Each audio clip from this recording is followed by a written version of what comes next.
وسلم نے مکہ مکرمہ میں جب نبوت کا اعلان فرمایا تو حالات کیا تھے؟ چونکہ آپ کی دعوت توحید کی دعوت تھی، اور توحید کی دعوت کا مطلب یہ تھا کہ اس وقت جتنے بھی جھوٹے خدا تھے ان سب کا انکار کیا جائے، اور اس کائنات کا خالق مالک رازق داتا صرف ایک اللہ۔ کاروبار کرنے والوں کو یہ پیغام اور یہ دعوت بالکل بھی قبول نہیں تھی، اس لیے انہوں نے سوچا کہ اس دعوت کا اور اس کام کا مقابلہ کیا جائے۔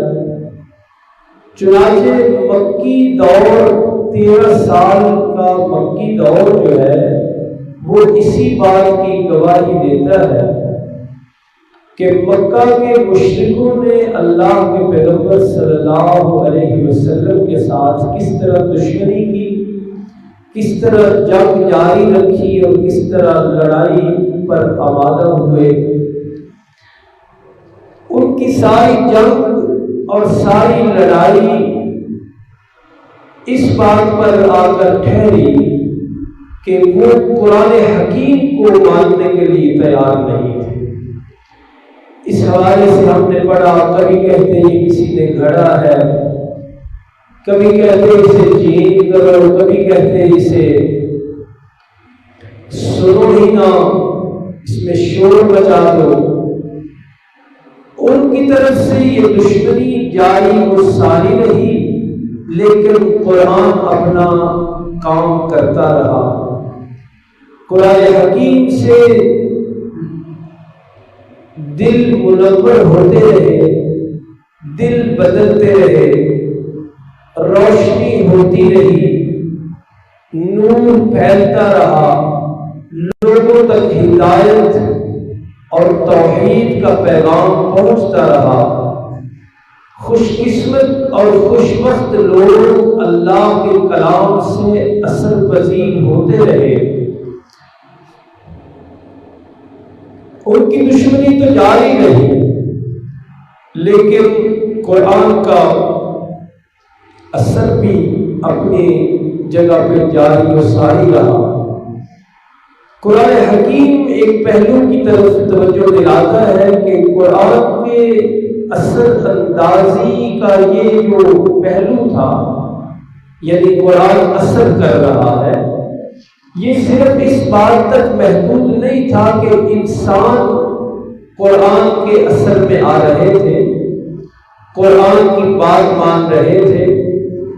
مکہ کے یہ چند وڈیرے اور سردار نہیں مانتے تھے تو نہیں مانتے تھے، لیکن بہرحال انسانوں کا ایک بہت بڑا حلقہ، ایک بڑی تعداد قرآن سے منور ہوئی، لیکن یہ دائرہ قرآن کے اثر ڈالنے کا انسانوں تک محدود نہیں رہا، بلکہ قرآن سے متاثر ہونے والی دوسری مخلوق جن تھی۔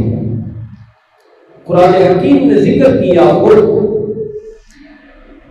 کہ اللہ کے پیغمبر صلی اللہ علیہ وسلم قرآن مجید پڑھتے تھے اور جن آ کر قرآن سنتے تھے، اور مختلف روایتوں کو، احادیث کو جمع کر کے نتیجہ یہ نکالا جا سکتا ہے کہ جنوں نے نبی پاک صلی اللہ علیہ وسلم کے زبان اقدس سے کم از کم 6 بار قرآن سنا ہے مختلف مواقع پر،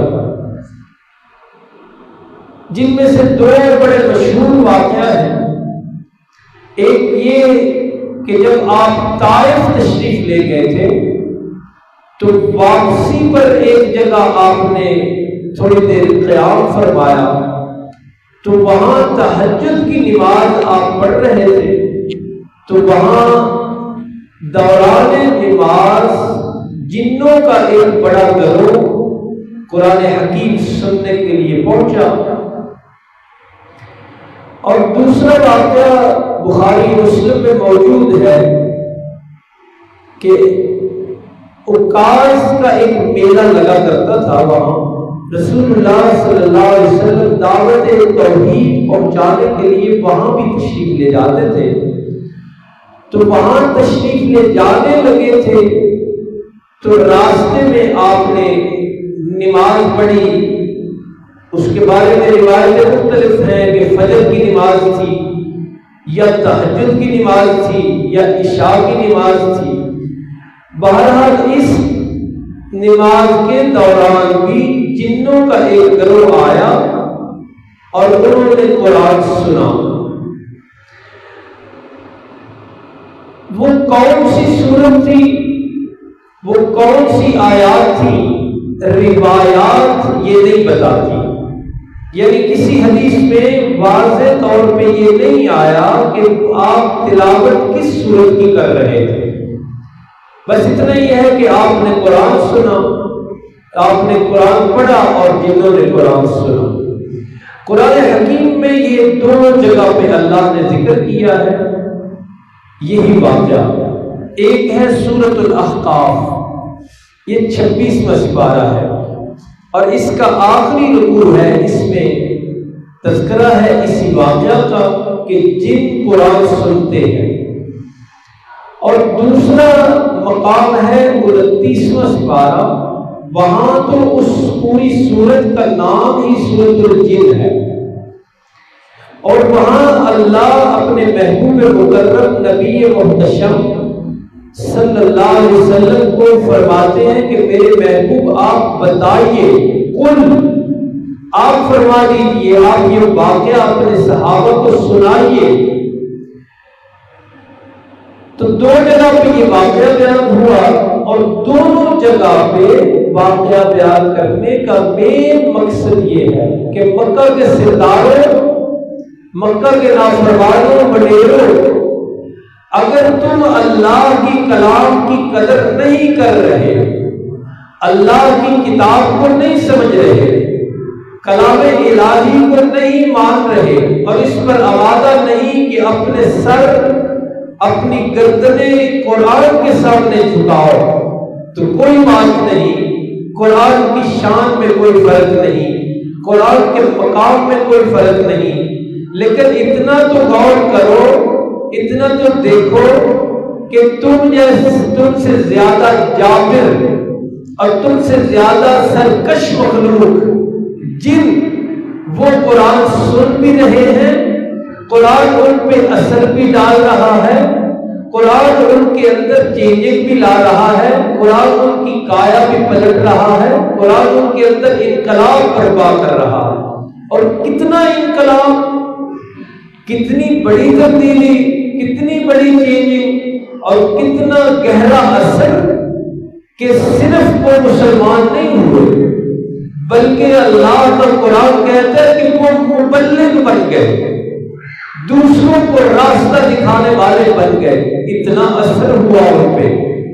اور آپ کو معلوم ہے جن انسانوں سے زیادہ سرکش ہوتے، زیادہ جابر قسم کی مخلوق ہے، لیکن قرآن کا اثر یہ ہے، جیسے قرآن نے کہا نا دوسرے مقام پہ کہ لو انزلنا ھذا القرآن علی جبل، کہ لوگوں تم تو جیتے جاگتے انسان ہو، تم پہ لفظوں کا اثر پڑتا ہے، تم پہ حرفوں کا اثر پڑتا ہے، تم پہ لہجے کا اثر پڑتا ہے۔ قرآن تو اتنی بلند چیز ہے کہ اگر ہم انہیں پہاڑ پر اتارتے نا اسے تو پہاڑ بھی لرزنے لگتا۔ تو اسی لرزہ برپا کر دینے والی کلام سے جن بھی متاثر ہوئے، آج انہی آیات کا ترجمہ ہم نے پڑھنا ہے۔ سورۃ الاحقاف سے پہلے پڑھتے ہیں، دیکھیے کہ قرآن نے کیا اثر کیا ان پر۔ فرمایا وَإِذْ صَرَفْنَا إِلَيْكَ نَفَرًا مِنَ الْجِنِّ، وہ واقعہ بڑا ہی قابل ذکر ہے میرے محبوب صلی اللہ علیہ وسلم کہ جب ہم نے رخ پھیرا ایک جنوں کے ایک گروہ کا، جن اڑ رہے تھے، جا رہے تھے کہیں، رب العالمین نے ان کی ہدایت کا فیصلہ فرمایا، فرمایا اِنْصَرَفْنَا إِلَيْكَ، ہم نے رخ پھیرا ان کا میرے محبوب آپ کی طرف۔ کرتے کیا تھے؟ فرمایا یستمعون القرآن، خاموشی کے ساتھ قرآن سنتے تھے، خاموشی کے ساتھ قرآن سنتے تھے۔ قرآن حکیم کا ادب بھی یہی ہے، قرآن خود کہتے ہیں اِذَا قُرِئَ الْقُرْآنُ فَاسْتَمِعُوا لَهُ، قرآن کا یہ ادب، اور قرآن مجید سے قرآن خود اپنا ادب سکھاتا ہے کہ اِذَا قُرِئَ الْقُرْآنُ فَاسْتَمِعُوا لَهُ، جب قرآن پڑھا جائے، جب قرآن کی تلاوت کی جائے تو فَاسْتَمِعُوا لَهُ، خوب کان لگا کر غور سے سنو، اور کس طرح سنو؟ فرمایا وَأَنصِتُوا،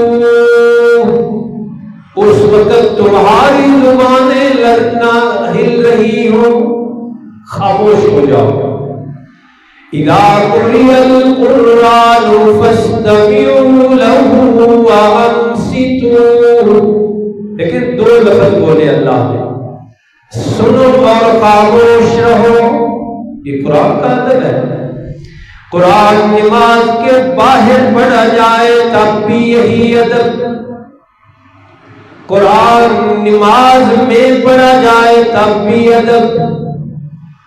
اور مسئلہ سمجھیے، کوئی ضد اناد نہیں، کوئی چھیڑ چھاڑ نہیں، قرآن فاتحہ کی صورت میں پڑھا جائے تب بھی یہی ادب، قرآن فاتحہ کے علاوہ کسی اور جگہ سے پڑھا جائے تب بھی یہی ادب۔ اِذَا قُرِئَ الْقُرْآنُ فَاسْتَمِعُوا لَهُ، جب قرآن پڑھا جائے، اللہ کے کلام کی تلاوت کی جائے تو خاموش ہو کے سنو۔ اور یہاں بھی وہ دونوں لفظ موجود ہیں، ذرا سن لیجئے۔ فرمایا یستمعون القرآن، بڑے غور سے اللہ کا کلام سنتے تھے وہ۔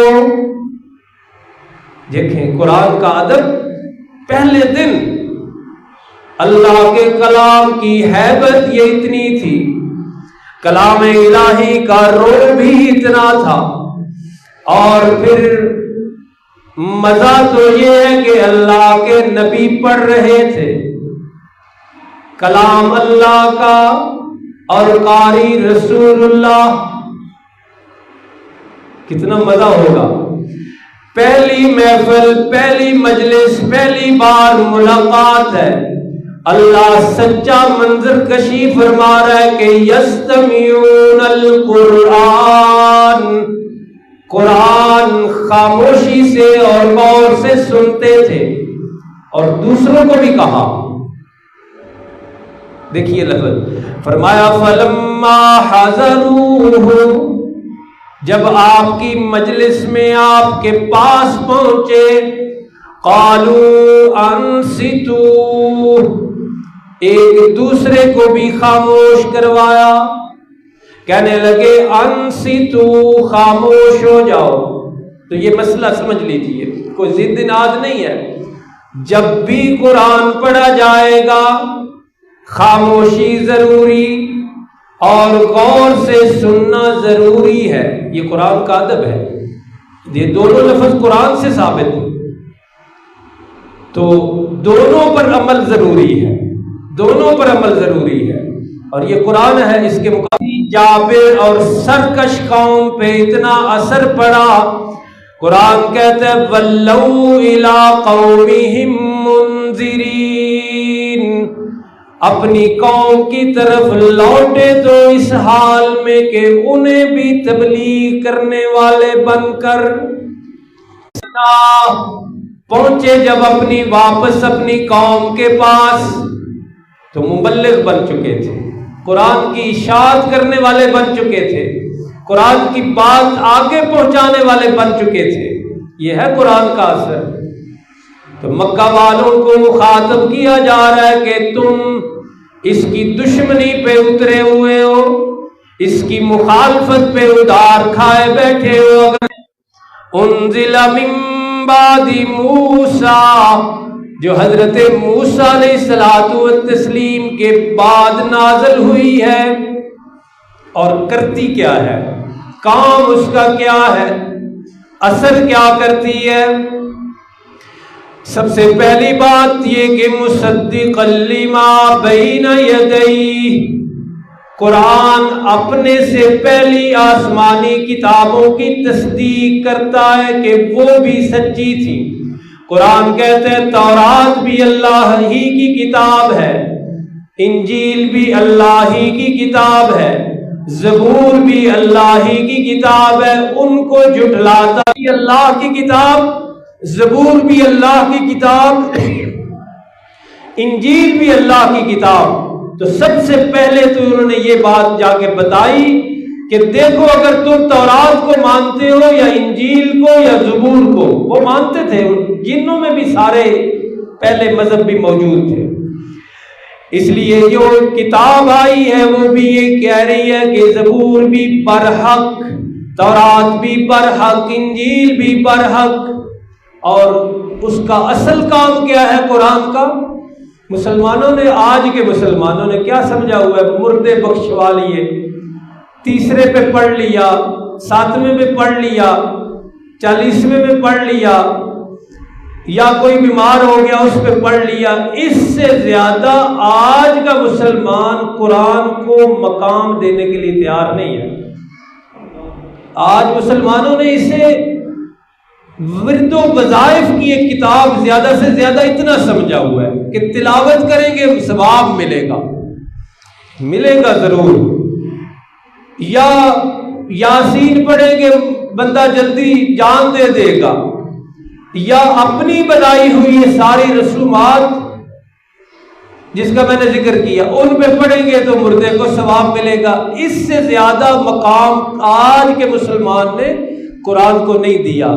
لیکن جن پہلے دن جا کے اپنی قوم کو کیا بتا رہے ہیں کہ قرآن کیا کرتا ہے، فرمایا یہدی الی الحق، قرآن کا یہ کام ہے کہ راستہ واضح بتا دیتا ہے، کفر اور اسلام میں وضاحت کرتا ہے، توحید اور شرک میں وضاحت کرتا ہے، واضح طور پہ کہتا ہے کہ حق کیا ہے، سچ کیا ہے اور جھوٹ کیا ہے۔